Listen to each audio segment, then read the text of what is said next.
This is a 1978 revision 1 Sunnyvale Light 6er for my customer Josh, who was keen on an all original unmodified 2600, but also the sort of social gaming history being of the late 70s. At times are quite tough for a lot of people economically, so having one of these was certainly a luxury. My original one was, we used to call them handing downs, but was handed down to me by a neighbour actually, and we could never afford anything like this. And I think later on in life my mum just got into debt with catalogues, which are a really big thing in the 80s, where you'd just pay a few pounds a week for 48 months or something to afford. This is it up and running on a little LCD. It's Qbert, which is a Parker Brothers game. So if you want to be authentic, you might wish to choose original 1978 games that go with the 1978 console. It's not unauthentic to buy later games. Berserk. This is a 1985 re-release, Atari release game spanning 3 decades, from 1977 to 1992, which is quite phenomenal considering the internal RAM for the Atari 2600 is only 4K. Later games ended up with more. They had inbuilt RAM built into the cartridges, so some games are 8K, 16K. The highest is 32K. Yeah, so these are both 78 games, so you can have both of these two with the console. This one's got a Space War, has a pretty shabby box, but missing its top label as well. But that's just, this is actually quite a hard game to find because in PAL format.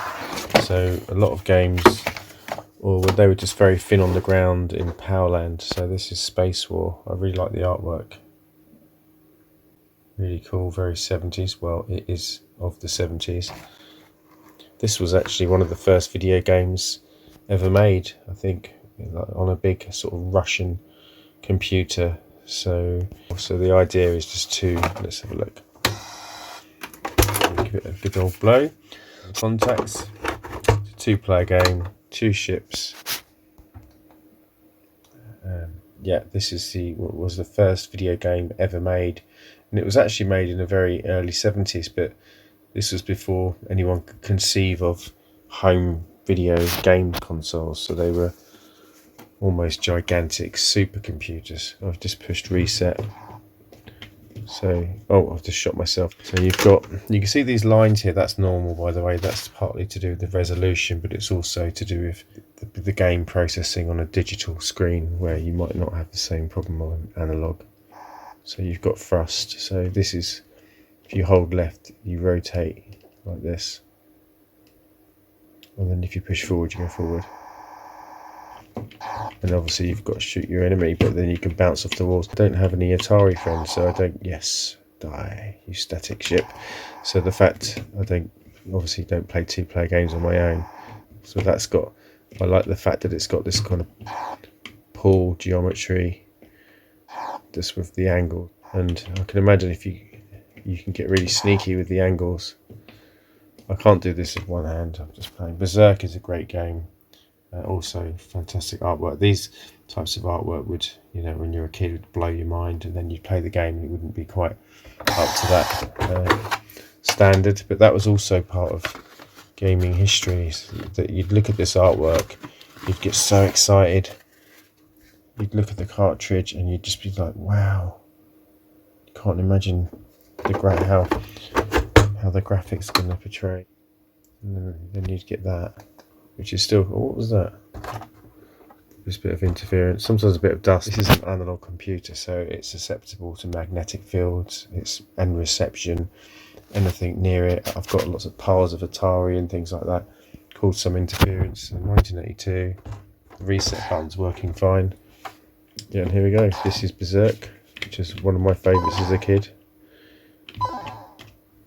Love the sound effects. Yeah, and that used to scare the daylights out of me. And you've got Evil Otto in this. If you stay in the room for too long, he comes and gets you. So yeah, that's Berserk. that's your Atari, and it's bits of wear here. You can't really repaint these ones because, well, firstly they're rare and that's just not authentic, and part of the fading was part of their history, so I wouldn't want to anyway. And if you put bright yellow paint on that, it just wouldn't look right. You never see a Sunnyvale with bright yellow paint. The original colour was quite a pale paint anyway, so as I said earlier, sorry, there's a pile of washing up in the background, you can see this is one that I probably repainted, but this is an Atari Wong made in Hong Kong model, so you've got a bright orange bezel, which is easier to obviously a faded yellow. What doesn't work, it might just be on digital TVs, is the colour and black and white button, but it might work on your, that's partly to do with the analog to digital transfer. So these switches are fantastic, that really nice. It's like, it's a little bit loose with that one. That makes sense because this is player one, so the difficulty of this has been used more, where whoever owned this, I could already tell, didn't have many Atari friends, because that looks like it hardly ever been used, or they didn't have any two-player games. Little things like that are things I noticed. Nuance. Yeah, that's been used, colour and black and white, which tells me they might have originally had a black and white TV, or it's been back and forth. Yeah, that's interesting. And the game select, I'll just double check that this should work as well. Yeah, see that? So as I push game select, the levels are going up, so that's working as it should, which just has 3 difficulty levels. Oh, that's interesting. So there's some kind of other sprite present, I'm not sure. If it's lasted this long, if you keep it well, keep it, maybe get a dust cover, dust mat or something to put over it. Keep a cartridge in it because that keeps the dust out of the cart slot. Because these have actually got open vents, you can't really tell, but originally, the original design, the Atari was going to have speakers, but it doesn't have any speakers. So they're susceptible for dust going inside the vents. When I clean these, usually, this one was just not too bad at all. They get all sorts of things inside them, crayons, dust, spiders. But this is really nice, and that's your Atari. I have to provide a new power supply for safety reasons. You don't really want to be using a 1978 power supply. There's no way to open them to check all the parts, and I'm not qualified for PAT testing, and I certainly wouldn't want to pretend that I am.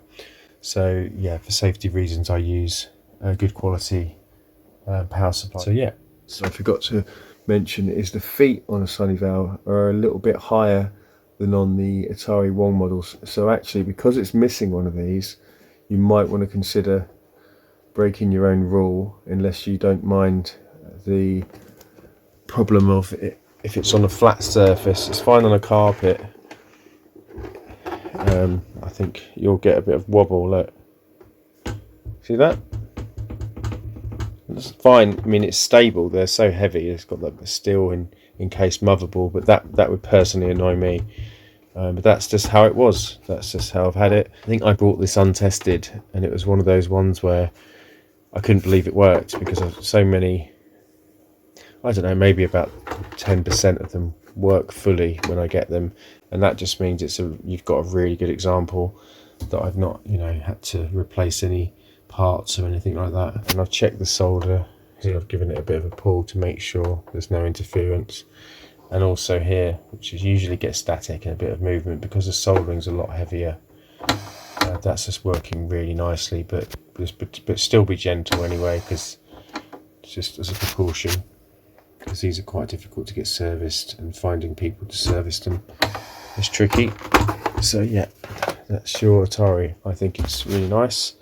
It's all original, down to its missing little foot. A little water stain, which is part of its history, unfortunately. Over and out, and that is your Atari.